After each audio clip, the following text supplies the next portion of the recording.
Guys, it's Brooke here. So today what I'm going to be showing you is a quick abdomen assessment. I'm going to give you a demonstration here in a few minutes.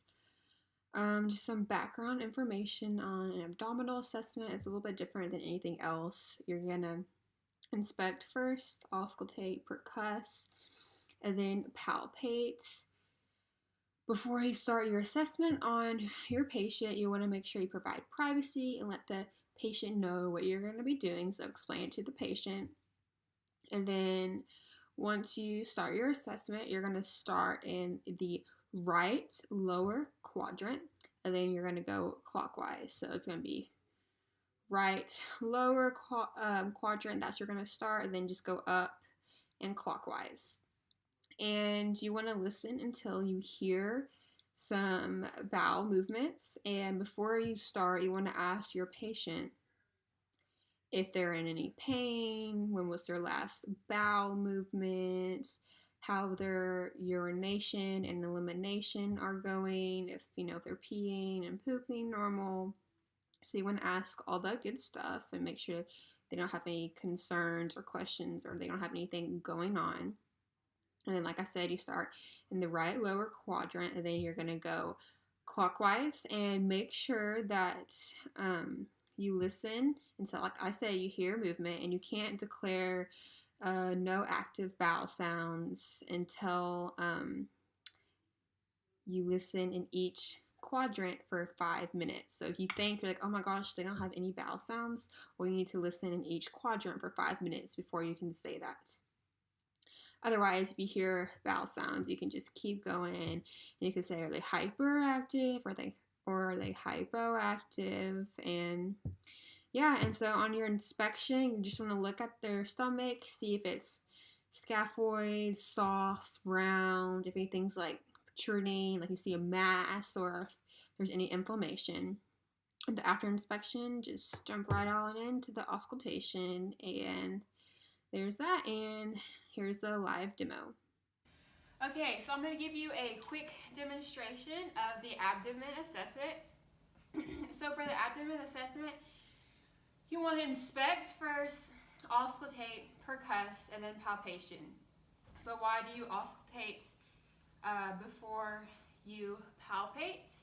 Because if you palpate it first, you can create movement, and you hear movement, like unnecessary movement. Because if you palpate first, you're going to get his organs going and his intestines making noises. So you want to listen first without creating that noise. Okay, so you inspect, you look at the abdomen, you see, okay, there's no really, if you can see concave or convex, it's good. There's no any bubbles, inflammation, so you're good. And then get your stethoscope, and then you want to listen in each quadrant until you hear noises. You can't declare no movement until you have to listen 5 minutes in each quadrant until you declare hypoactive or no movement. So what you do is you just listen in each quadrant.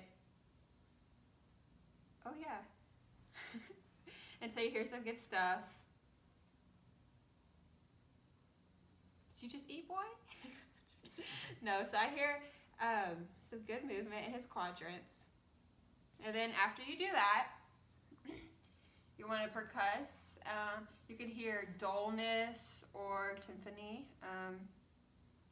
Usually if you percuss and you hear dullness, it's usually because it's over an organ. So you just do that. A lot of people don't percuss that much. They just get to the palpation. And then for the palpation, you just feel, move around, light palpation, deep palpation. And if you suspect that they have appendicitis, obviously you would never palpate because you don't want to rupture it. But you just want to feel around to make sure everything is feeling right. All right, that's a quick little abdomen assessment. I hope that helped. Make sure you give this video thumbs up. Go subscribe and follow me on Instagram, BrookeThompson18.